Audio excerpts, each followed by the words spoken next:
नाम का एक गरीब आदमी काम की तलाश में किसी दूसरे गांव की ओर निकल पड़ा था। वो अपने साथ बहुत सारा धन, जो उसने अपनी जमीन जायदाद बेचकर इकट्ठा किया था, अपने साथ लेकर काम की तलाश में निकल पड़ा था। घूमते घूमते वो भीमगढ़ नाम के गांव में आ पहुंचता है। उस गांव में उसका कोई रहने का ठिकाना नहीं था। तभी चलते चलते उसे एक टूटी हुई झोपड़ी दिखाई देती है। अरे, लगता है इस झोपड़ी में कोई नहीं रह रहा।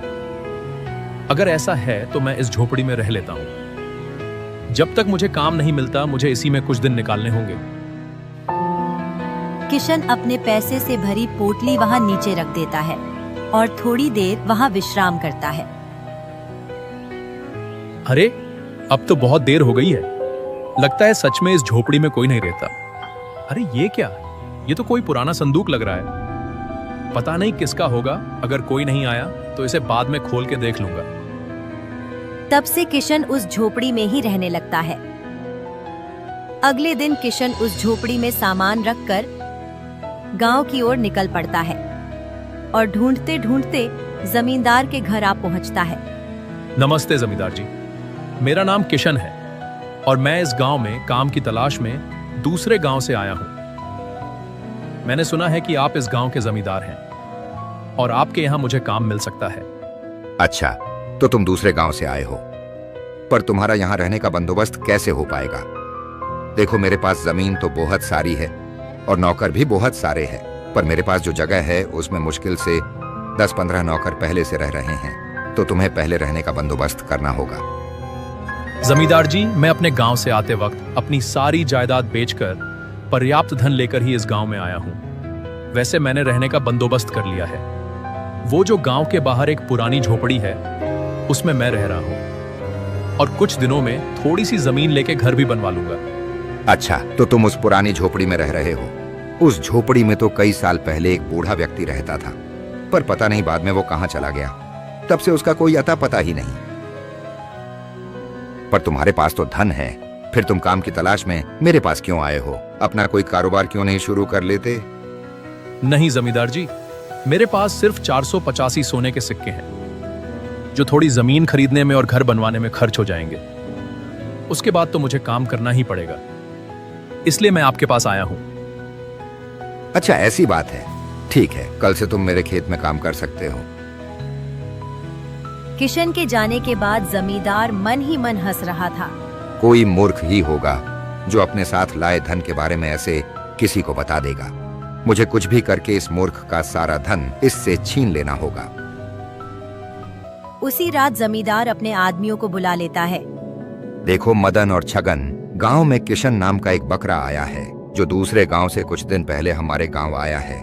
पर आते वक्त वो अपने साथ बहुत सारा धन लाया है। हम उस किशन पर मेरे घर से पैसे चुराए हैं, इस बात का झूठा आरोप लगा देंगे और गांव के मुखिया से उसके घर की तलाशी लेने को कहेंगे। और मुझे ये भी पता है कि उसके पास कितना धन है। हम कल गांव में अफवाह फैला देंगे कि किशन एक चोर है और उसका सारा धन छीन लेंगे।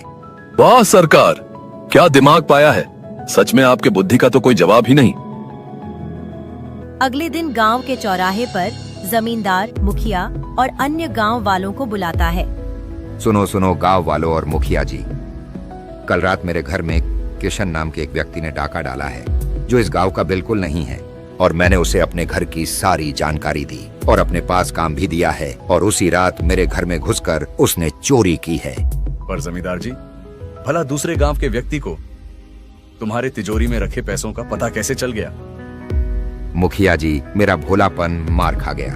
कल रात वो किशन मेरे घर पे काम ढूंढने के बहाने आया था। बेचारा अपनी गरीबी की कहानी सुना रहा था और तभी मुझे उस पर दया आई और मैंने अपनी सारी जानकारी दी और उसे अपने पास काम भी दिया है। और उसी रात उसने चोरी की है। पर क्या तुम्हें पता है, ये किशन जिसके बारे में तुम मुझसे बात कर रहे हो, वो कहाँ हो सकता है? हाँ मुखिया जी, हमें पता है वो कहाँ पर रहता है, पर उसे पता नहीं कि उसने मेरे घर में चोरी की है। इस बात की मुझे जानकारी है और मेरे पास ये पक्की खबर है कि वो और कुछ दिन इस गांव में रुककर आपके घर भी चोरी करने वाला है और गांव में कुछ अमीर किसानों को भी लूटने वाला है। बहुत शातिर चोर है वो। मैं दावे के साथ कह सकता हूँ कि उसने मेरे घर में घुस के 485 सोने के सिक्के चुराए हैं। अगर हम जल्द से जल्द उसके घर जाके उसकी जांच नहीं करेंगे तो शायद वो सारा धन कहीं और छुपा देगा। अच्छा तो ये बात है, चलो जल्दी जाते हैं। अभी उसे जाके अच्छा सबक सिखाते हैं, तभी उस चोर की अक्ल ठिकाने आएगी। तभी सभी गांव वाले और मुखिया जी उस जमींदार के साथ किशन के झोपड़ी के बाहर आ जाते हैं। ऐ चोर के बच्चे, बाहर आ तू, वरना दरवाजा तोड़कर अंदर आना पड़ेगा। बाहर आ जल्दी। अरे बाप रे, सुबह सुबह इतनी जोर से कौन चिल्ला रहा है? देखना होगा। किशन घर के बाहर आता है। अरे रुकिए रुकिए, आप लोग इतना चिल्ला क्यों रहे हो? इस झोपड़ी में कोई नहीं रह रहा था, इसलिए मैं कुछ दिनों के लिए इसमें रह रहा हूँ। थोड़े ही दिन में चला जाऊंगा। क्या हम सब तुझे मूर्ख लग रहे हैं जो हम इस टूटी पुरानी झोपड़ी के बारे में तुमसे पूछे? तू इस गांव में घुसपैठे की तरह घुस आया है और तूने जमींदार के घर चोरी की है। क्या चोरी? और मैंने? नहीं सरकार, मैंने कोई चोरी नहीं की है। चाहिए तो आप जमींदार जी से बात कर सकते हैं। है ना जमींदार जी, मैं तो आपके यहाँ नौकर का काम देखने आया था। मैं भला चोरी क्यों करूंगा? किशन, अब इतना नाटक मत करके दिखाओ। मुझे पता है मेरे घर से चोरी तुमने ही की है। मैं दावे के साथ बता सकता हूँ कि तुम्हारे पास 485 सोने के सिक्के हैं जो मेरे हैं। क्या जमींदार जी, आपको तो ये बात मैंने ही कल बताई थी कि मेरे पास 485 सोने के सिक्के हैं। देखो देखो, चोरी की है, पर चोर अपनी सफाई के लिए कैसी बात कर रहा है। चोरी तो चोरी, ऊपर से सीना चोरी। मुखिया जी, जल्दी से इसके घर की तलाशी लीजिए। ये चोर बहुत शातिर है। हाँ चलो रे सभी लोग, इसके घर में देखो सोने के सिक्के हैं या नहीं। जी मुखिया जी, चलो रे सब लोग। पर मुखिया जी, मेरी बात तो सुनिए, मैंने चोरी नहीं की है। गांव वाले किशन के घर में छानबीन करते हैं तो उन्हें किशन ने जो सोने के सिक्के लाए थे वो एक झोली में रखे मिल जाते हैं। ये देखिए मुखिया जी, इसके घर में बहुत सारे सोने के सिक्के मिले हैं। क्या रे, तू खुद को गरीब बोल रहा है और फिर तेरे पास इतने सारे सोने के सिक्के आए कहाँ से? नहीं मुखिया जी, ये पैसे तो मैं अपनी सारी जमीन और जायदाद बेचकर जमा किए थे और नए जीवन के खोज में यहाँ आया था। देखो मुखिया जी, कैसे झूठी सफाई दे रहा है। अब देखते हैं अब ये झूठ बोल रहा है या सही बोल रहा है। अगर इसमें 485 सिक्के मिले तो तेरी खैर नहीं। चलो रे तुम लोग सिक्के गिनो। गांव वाले सारे सिक्के गिनने लगते हैं। हाँ जमींदार जी, इसमें तो 485 सिक्के हैं। देखा ना, चोर पकड़ा गया। मतलब ये सारा धन जमींदार जी का है। नहीं मुखिया जी, आपके साथ गलतफहमी हो रही है। लगता है ये जमींदार की सोची समझी साजिश है। वो मेरा धन मुझसे छीनना चाहता है। अब बहुत हुआ युवक, तुम्हारी चोरी साबित हो गई है। खैर करो कि तुम्हें अभी तक किसी ने पीटा नहीं। अब तुम्हें मैं आखिरी चेतावनी देता हूँ, आज रात तक इस गांव से दूर निकल जाओ और कल इस गांव में दिखना भी मत। अगर दिख गए तो लोग तुम्हारा मार मार कर ऐसा हाल कर देंगे कि जिंदगी भर याद रखोगे। ऐसा बोलकर सभी लोग वहाँ से चले जाते हैं। हे ऊपर वाले, मैंने किसी का क्या बुरा किया है जो आज मेरे साथ ये सब हो रहा है? पहले तो मेरे माता पिता मुझसे छीन लिए और बाद में मेरी पत्नी को भी उठा ले गए। किशन इतना कहकर बहुत रोने लगता है। रोते रोते किशन की नजर संदूक के ऊपर जाती है। अरे मैं तो इस संदूक को खोलना भूल ही गया। देखता हूँ इसमें कुछ मिल जाएगा, कुछ अच्छा मिल जाएगा तो बहुत मदद हो जाएगी। जैसे ही किशन उस संदूक को खोलता है, उससे एक रोशनी बाहर आती है और संदूक से गहरी आवाज आने लगती है। देखो किशन, मुझे तुम्हारी परिस्थिति के बारे में पता है। इस वक्त तुम बहुत परेशान हो क्योंकि तुम्हारे साथ छल हुआ है, जैसे मेरे साथ हुआ था। पर तुम कौन हो और तुम इस संदूक के अंदर क्या कर रहे हो? मैं इस गांव का पुराना मुखिया हूँ। कुछ साल पुरानी बात है, जब मैं इस गांव का मुखिया था और मेरा बच्चा छोटा था, तब इसी जमींदार ने मुझसे छल करके मेरी कई सारी जमीन अपने नाम करवाई थी और मुझे मारकर इस संदूक में बंद करके नदी में फेंक दिया था। पर उस वक्त मैं मरा नहीं था। मेरी आत्मा अभी भी उस संदूक में ही बंद हुई थी। बहते बहते वो संदूक कुछ चोरों के हाथ लगी। वो चोर संदूक को उठाकर जंगल ले आए, पर जैसे ही उन्होंने संदूक को खोला, उन्हें सिर्फ मेरी लाश ही मिली। कई महीने ऐसे ही बीत गए। कुछ दिनों बाद वहां से एक साधु गुजर रहा था। उसने तुरंत मेरी अस्वस्थ आत्मा को पहचान लिया और मुझे संदूक से बाहर आने का आदेश किया। उस साधु को पहले ही सारी घटना पता थी। सृष्टि के कल्याण के लिए तुम्हें इस धरती से जल्दी से मुक्ति पानी होगी, पर क्योंकि तुम अतृप्त आत्मा हो, तुम्हें मुक्त करने के लिए किसी मेहनती और ईमानदार आदमी की जरूरत होगी। दिल से साफ और मन से पवित्र हो, ऐसे व्यक्ति की जरूरत होगी। जैसे ही वह व्यक्ति इस संदूक को खोलेगा, तुम जल्दी ही इस संसार से मुक्ति पा सकोगे। और बाद में एक बूढ़े लकड़हारे ने मुझे जंगल से उठाकर इस घर में रख दिया। कुछ साल पहले ही वो बूढ़ा लकड़हारा बीमारी के चलते मर गया। अब लगता है वो समय आ गया है। तुम ही हो जो मुझे इस संसार से मुक्त करवा सकते हो। ठीक है, पर तुम्हारी आत्मा को शांति कैसे मिलेगी? शांति मिलने के लिए मुझे उस जमींदार का अंत होते हुए देखना है। उसने मेरे जैसे कई लोगों को ठगा है, जैसे तुम्हें आज ठगा है। पर एक समस्या है, मैं चाहकर भी इस संदूक से दूर नहीं जा सकता, इसलिए मुझे तुम्हारी मदद चाहिए। कैसी मदद चाहिए आपको? मैं करने के लिए तैयार हूँ। मुझे भी अपना धन उस जमींदार से वापस चाहिए। तुम्हें इस जादुई संदूक को अपनी ईमानदारी साबित करवानी होगी। तुम्हें ऐसे 3 अच्छे कर्म करके अपनी सच्चाई साबित करनी होगी। ठीक है, फिर मैं दूसरे गांव जाकर लोगों की मदद करूंगा और अपनी ईमानदारी और सच्चाई और अच्छे कर्म को साबित करके लौटूंगा। ठीक है, पर तुम जल्द से जल्द लौट आना, क्योंकि ये जमींदार इस गांव के मुखिया के खिलाफ भी बहुत बड़ी साजिश रच रहा है। हाँ ठीक है, मैं जल्दी ही लौट आऊंगा। किशन सूर्योदय होने से पहले ही दूसरे गांव की तरफ निकल पड़ता है। वो बहुत दूर चलने के बाद एक गांव के सीमा के पास आ पहुंचता है। लगता है मैं पहुंच गया दूसरे गांव। देखते हैं मैं क्या कर सकता हूँ। किशन चलते चलते एक मंदिर के पास आ पहुंचता है।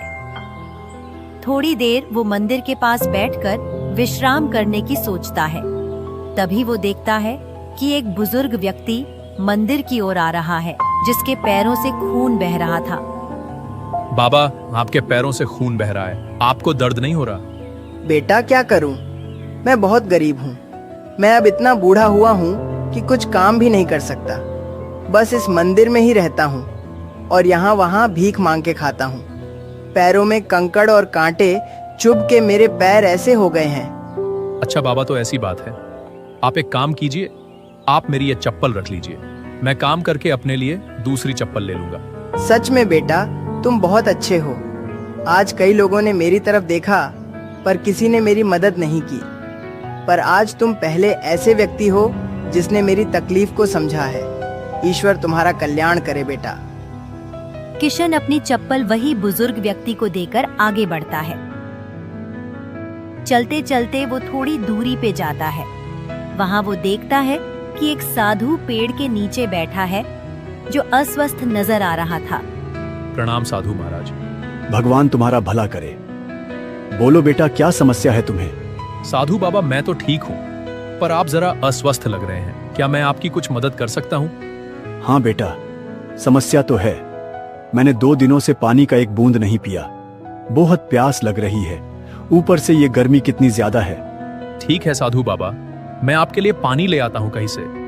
बेटा, इस गांव में दूर दूर तक पानी नहीं है। बहुत से कुएं सूख गए हैं। साधु बाबा, आप चिंता मत कीजिए, मैं आपके लिए पानी जरूर ढूंढ लाऊंगा। धन्यवाद बेटा, भगवान तुम्हारा कल्याण करे। किशन पानी की खोज में निकल पड़ता है। वो दूर दूर तक पानी ढूंढता है, पर उसे कहीं भी पानी का बूंद तक नहीं मिल पाता। अरे बाप रे, ये तीसरा कुआं है, पर ये भी सूखा ही निकला। किशन ढूंढते ढूंढते चौथे कुएं के पास आता है। अरे ये क्या, इसमें थोड़ा पानी दिखाई दे रहा है, पर ये कुआं तो गहरा है। पर मुझे कुछ भी करके साधु बाबा की प्यास बुझानी होगी। हे ऊपर वाले, मदद करना मेरी। किशन धीरे धीरे कुएं में उतरता है और एक बोतल पानी लेकर वापस निकल पड़ता है। गर्मी बहुत तेज थी और ऊपर से किशन नंगे पैर चल रहा था, इसलिए उसके पैर भी बहुत ज्यादा तप रहे थे। हे भगवान, इतनी गर्मी में तो मेरे पैर ही जल जाएंगे।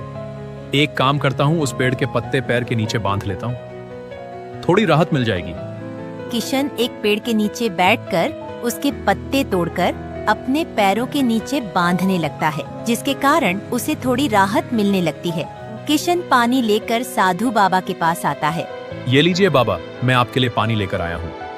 किशन उन साधु बाबा को पानी पिलाता है। साधु बाबा पानी पीकर तृप्त हो जाते हैं। हे युवक, तुम्हारा कल्याण हो। तुमने आज इस प्यासे को पानी पिलाकर बहुत पुण्य का काम किया है। भगवान सदा तुम्हारी रक्षा करे। वैसे तुम कहाँ जा रहे हो? तुम इस गांव के तो नहीं लग रहे।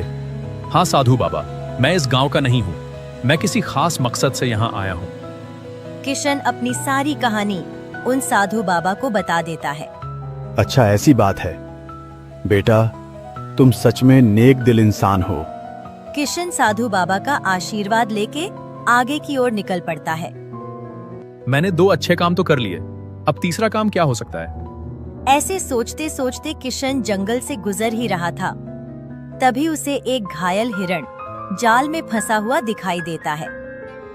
हे भगवान, किसने इस मासूम हिरण को इस जाल में बंद किया होगा? लगता है कोई शिकारी ही होगा। मुझे इस हिरण को जल्द से जल्द इस जाल से मुक्त करना होगा, वरना पता नहीं शिकारी इस बेचारे के साथ क्या करेगा। किशन उस हिरण को जाल से मुक्त कर देता है। हिरण वहाँ से तेजी से दौड़ पड़ता है। थोड़ी देर बाद वहाँ पर एक शिकारी आता है। अरे ये क्या? अब तक इस जाल में हिरण फंस जाना चाहिए था। मैंने हिरण पर इस और हमला किया था। ये क्या? ये आदमी इस वन में क्या कर रहा है? जरूर कोई सड़किया होगा। अरे भाई साहब, क्या तुमने इस जाल में हिरण को फंसता हुआ देखा? नहीं शिकारी, पर मैंने हिरण को इस ओर भागते हुए जरूर देखा है। अरे ये हिरण तो बहुत चालाक निकल गया। ठीक है, मुझे भी इसी ओर जाना होगा। ऐसे झूठ बोलकर किशन हिरण को शिकारी से छुटकारा देता है। किशन को अब चलते चलते शाम हो जाती है। उस मुखिया की आत्मा ने कहा था कि एक दिन में 3 अच्छे काम किए तो ही उनको संदूक से बाहर निकाला जा सकता है। क्या करूं? अब तो रात होने को आ रही है। अब वापस अपनी झोपड़ी की ओर ही चला जाता हूँ। किशन अपने झोपड़ी के पास वापस आता है, तभी उस संदूक से आवाज आती है। क्या तुमने 3 अच्छे काम किए? नहीं मुखिया जी, मैंने सिर्फ 2 ही अच्छे काम किए हैं। मुझे कल वापस से प्रयास करना होगा। ठीक है, अब इस संदूक को बंद करके रखना, और जब कल तुम अच्छे काम करके वापस आओगे तभी वापस खोलना। ठीक है, मैं अभी बंद करता हूँ। जैसे ही किशन उस संदूक को छूता है, मुखिया की आत्मा उस संदूक से बाहर आती है। अरे ये तो कमाल हुआ किशन, लगता है तुमने 3 अच्छे काम किए हैं आज। सोचो जरा। नहीं, जहाँ तक मुझे याद है मैंने 2 अच्छे काम किए हैं। हाँ, अभी याद आया, मैंने उस वन में उस हिरण की भी मदद की थी। देखा, यही होती है सच्चे और निर्मल दिल इंसान की निशानी। तुमने मदद की और तुम्हें पता तक नहीं। मुझे अच्छा लग रहा है, अब आपको मुक्ति मिल जाएगी। नहीं किशन, एक और काम बाकी है। तुम्हारी खोई हुई इज्जत और धन उस जमींदार से वापस लेना है। पर हम लोगों को कैसे बताएं कि जमींदार उनको फंसा रहा है और इस गांव के मुखिया को जमींदार से खतरा है? तुम कुछ मत करो किशन, अब जो करना है वो मैं करूंगा। मुखिया का भूत वहाँ से गायब हो जाता है और जमींदार के कमरे में जाता है। जमींदार अपने कमरे में टहल रहा था। आज तो भारी माल हाथ लग गया है। सभी लोगों को कैसे उल्लू बनाया और सबने मुझ पर विश्वास भी कर लिया। अब अगली बारी तो उस मुखिया के बच्चे की है। जिस तरह से मैंने उसके बाप को मारा था, उसी तरह से उसका भी खेल खत्म कर दूंगा और इस गांव का अगला मुखिया मैं ही बनूंगा। खेल तो तुम्हारा खत्म होगा जमींदार बाबू। कौन है तू? पहचाना नहीं है श्यामलाल को? पर तुझे तो मैंने मार दिया था, तू जिंदा कैसे हो गया? मैं जिंदा नहीं, श्यामलाल का भूत हूँ। जरा गौर से देख मुझे, मैं बूढ़ा नहीं हुआ अभी तक। क्या भूत? मुझे ये मार देगा। चिल्लाओ जितना चिल्लाना है, पर तुम्हारी मदद कोई नहीं करेगा। आज तो तुम्हें जिंदा नहीं छोड़ूंगा। नहीं, मुझे छोड़ दो। तुम जैसा कहोगे मैं वैसे करूंगा, अपना सारा धन भी दे दूंगा। पर मुझे छोड़ दो, मुझे इतनी जल्दी नहीं मरना। ठीक है, तो मैं तुम्हें सिर्फ एक शर्त पर ही छोड़ दूंगा।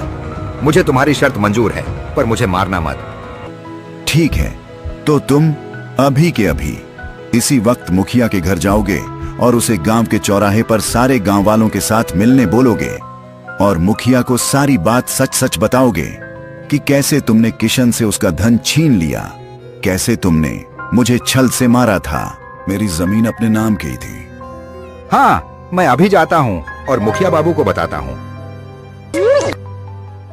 चलो जल्दी से ये पैसे, ये जेवर लेकर कहीं दूर भाग जाता हूँ। चलो भाई, चलो जल्दी यहाँ से। अच्छा, तो तू अब भागने की कोशिश कर रहा है? रुक, तुझे अभी सबक सिखाता हूँ। मुखिया भूत जमींदार को उठाकर जमीन पर ऊपर नीचे पटकने लगता है। छोड़ दो मुझे, मेरी समझ में आ गया है। तुम जैसा बोल रहे हो वैसा ही करूंगा। माफ कर दो। तुझे माफ कर दूं? तू तो बहुत गिरा हुआ इंसान है। रुक, अभी तुझे मुखिया के पास भेजता हूँ। मुखिया की आत्मा जमींदार को उठाकर जोर से एक थप्पड़ लगाती है। तब जमींदार सारी बातें सच सच बता देता है। अच्छा तो ये बात है। अरे नीच आदमी, तू इतना कैसे गिर सकता है? तूने मेरे पिता को मार दिया जब मैं छोटा था, और अब इस भोले किशन को भी फंसाकर हम लोगों से गलत काम भी करवा रहा है। आज तो तुझे छूट नहीं, आज तो तेरा खेल खत्म। गांव वालों देख क्या रहे हो? मार मार कर इसकी चटनी बना दो और इसे गांव से निकाल दो। सभी गांव वाले जमींदार की जमकर पिटाई करते हैं और उसे गांव से दूर भगा देते हैं। तभी किशन भी वहां आता है। मुझे माफ कर दो किशन, मैंने बिना सच्चाई को जाने उस दुश्मन का साथ दिया। मैं अपनी किए के लिए बहुत शर्मिंदा हूँ। मुखिया जी, इसमें आपकी कोई गलती नहीं है। मैं तो इस गांव का भी नहीं, आपकी जगह कोई और होता तो वो भी ऐसे ही करता। तभी वहां मुखिया के पिता का भूत आता है। चलो बेटा, अब मेरे जाने का वक्त हो गया है। आशा करता हूँ कि मेरे जाने के बाद तुम इस गांव की बहुत तरक्की करोगे और इस किशन को भी अपने से दूर मत होने देना। बड़ा ही अच्छा लड़का है। मुखिया कुछ नहीं बोलता और आंखों में आंसू लिए सिर हिलाता है। मुखिया वहां से आसमान की ओर चला जाता है और उसे मुक्ति मिल जाती है।